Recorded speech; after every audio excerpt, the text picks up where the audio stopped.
تعاقد برشلونة رسميا مع المدافع الكولومبي ريمينا قادما من بالميراس البرازيلي.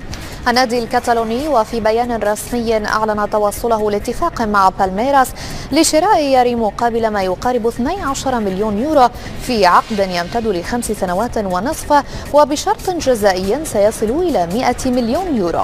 على أن يقدم برشلونة رسميا مدافعه الجديد ظهر الجمعة لوسائل الإعلام ليكون بذلك أمين الصفقة الثانية لبرشلونة في سوق الانتقالات الحالية بعد البرازيلي كوتينيو.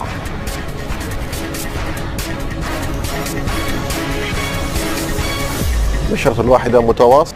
من جهته يستقبل برشلونة حامل اللقب سيلتا فيغو في إياب ثمن النهائي.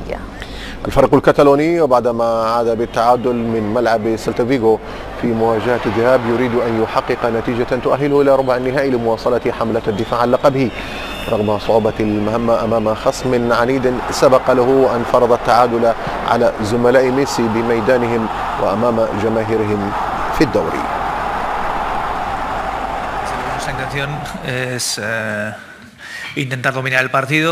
هدفنا هو السيطرة على المباراة ونحن نعلم أنهم يحتاجون للكرة من أجل اللعب بطريقتهم الخاصة.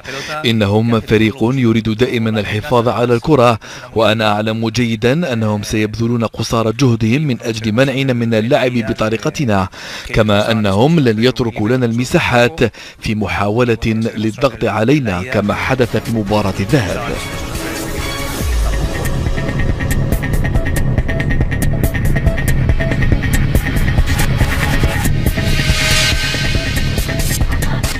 عاود برشلونة نشاطه في الدوري الإسباني بفوزه الرابع على التوالي وجاء على حساب ضيفه ليفانتي بثلاثية بيضاء ليعيد الفارق في الصدارة إلى 9 نقاط. وكانت الأمسية مثالية لبرشلونة ليس بسبب فوزه وحسب أو لعودة لاعبه المصاب الفرنسي أوسمان ديمبلي بل لأن غريمه ريال مدريد حامل اللقب أصبح متخلفا عنه بفارق 16 نقطة عندما اكتفى بالتعادل في معقل سيلتا فيغو بهدفين لمثلهما.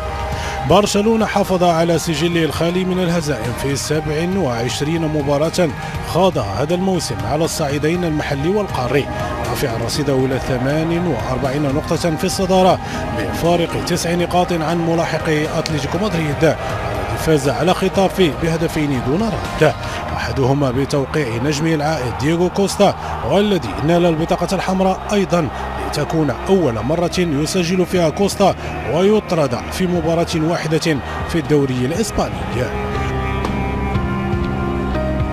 وقلب فالنسيا الثالث تأخره بهدف أمام ضيفه جيرونا إلى فوز بهدفين مقابل هدف على ملعبه ميستايا ليعيد فارق النقطة